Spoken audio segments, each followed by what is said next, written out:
various issues related with the Dabolim Airport and Mopa Airport हाजेर इन डिटेलान आमचे discussions जाले आनी तुमकां सगळ्या जाणां जे हाजेर गायड करपाक आनी मार्गदर्शन करपाक आमचे मिनिस्टर कॅप्टन VK सिंग तुमकां सगळ्या जाणांक गायड करतलो. Lot of doubts. हिंदी चलेगा? English and Hindi both. Okay, I will do it in both. काफ़ी एक डाउट क्रिएट किया गया है सबके मन में कि जी मोपा बन गया है तो डाबोलिम बंद हो जाएगा और बहुत दिक्कत होगा वगैरह वगैरह. This is unfounded perception. We are very clear that 2010 in June a decision was taken by the cabinet. वो जो डिसीजन है वो हमको और सबको सर्वमान्य है. वो डिसीजन था कि 2 एयरपोर्ट अगर होगा तो दोनों चलेगा, बंद नहीं होगा कोई भी.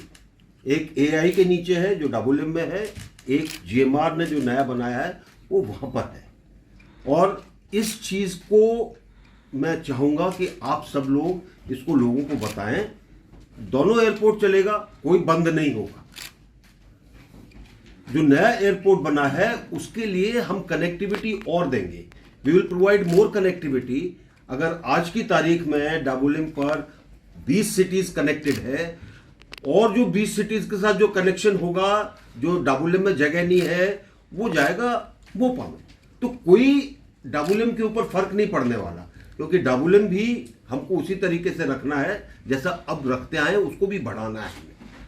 मोपा जो एडिशनल आपके पास ट्रैफिक आएगा वो उसके लिए है. और मोपा को अभी पैसेंजर ट्रैफिक में भी जो फिलहाल जो आएगा उसमें थोड़ी सी जो भी दिक्कतें हैं उसमें वो ठीक करने में भी काफ़ी टाइम लगेगा.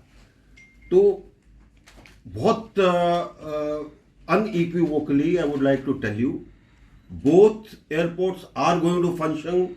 There is no doubt in the minds of Government of India.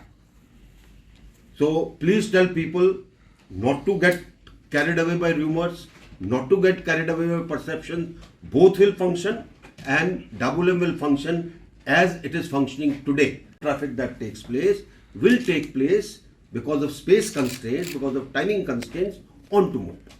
तो ये एक बहुत साफ शब्दों में हम इसको क्लैरिफाई करना चाहते हैं कि सरकार, केंद्र सरकार के मन में कोई संशय नहीं है, कोई शक नहीं है. दोनों एयरपोर्ट चलेंगे और अच्छे तरीके से चलेंगे जिस तरह से चल रहे हैं. तो हमारे इस तरफ के जो लोग हैं उनको ये नहीं लगना चाहिए कि एक दिन सब कुछ यहाँ से खत्म हो जाएगा. ठीक है, अब आप सवाल पूछ सकते हैं. सर एक ऐसी चीज है कि एक डोमेस्टिक और इंटरनेशनल ऐसे कुछ चल रहे हैं. कुछ नहीं है. अभी जो फ्लाइट चल रही है, देखिए कई बार क्या होता है, वो ओमान एयरवेज ने कहा कि हम वहाँ से ऑपरेट करना चाहते हैं. ओमान का आपका ट्रैफिक बहुत कम है, आपका ज़्यादा ट्रैफिक गल्फ का दूसरा है, वो नहीं कोई शिफ्ट कर रहा. कुछ लोग शिफ्ट करना चाहते हैं, वो अपना शिफ्ट करें, लेकिन अगर उनका फ्लाइट डाबोलिम में आता है तो उनको इधर ऑफिस रखना पड़ेगा. टाइमिंग्स क्योंकि रिस्ट्रिक्शन है डाबोलिम में, इसलिए उस टाइमिंग के बीच में जो फ्लाइट आएंगे वो मोपा पे लैंड करेंगे, कोई दिक्कत नहीं. सर टाइमिंग का आपने बोला रिस्ट्रिक्शन है, अभी इंडियन नेवी का बहुत सारे ड्रिल्स वहाँ पे रहते हैं, क्या वो बढ़ाना चाहेंगे? क्योंकि बहुत बार ऐसे भी आए थे कि वो ज़्यादा शॉर्ट है या ज़्यादा. देखिए उसके बारे में बातचीत चल रही है. डिफेंस की रिक्वायरमेंट्स कुछ अलग हैं, और क्योंकि मैं डिफेंस से हूँ पहले, उनकी कुछ रिक्वायरमेंट्स अलग है, वहाँ पे भी कुछ बढ़ोतरी हो रही है. लेकिन कोशिश कर रहे हैं कि दोनों वहाँ पर ठीक तरह से फंक्शन कर सकें, और जो फ्लाइट में अभी जो दिक्कत आती है उसको भी थोड़ा दूर किया जाए. सर क्योंकि इंडियन नेवी का भी कहना है कि जोग्राफिकली वो एयरपोर्ट ड्रिल्स के लिए और बाकी चीज़ों के लिए सही है, तो और फुल टाइम वो लेने की कोशिश कर सकते हैं, या फिर कुछ आपकी बातचीत होने वाली? दोनों एयरपोर्ट आंसरेबल हैं सरकार को. कोई एयरपोर्ट अपने आप स्वतंत्र नहीं है, वो अलग देश नहीं है. GMR को भी जो एयरपोर्ट दिया गया है वो भारत सरकार ने दिया है, और भारत सरकार का दिमाग बिल्कुल क्लियर है.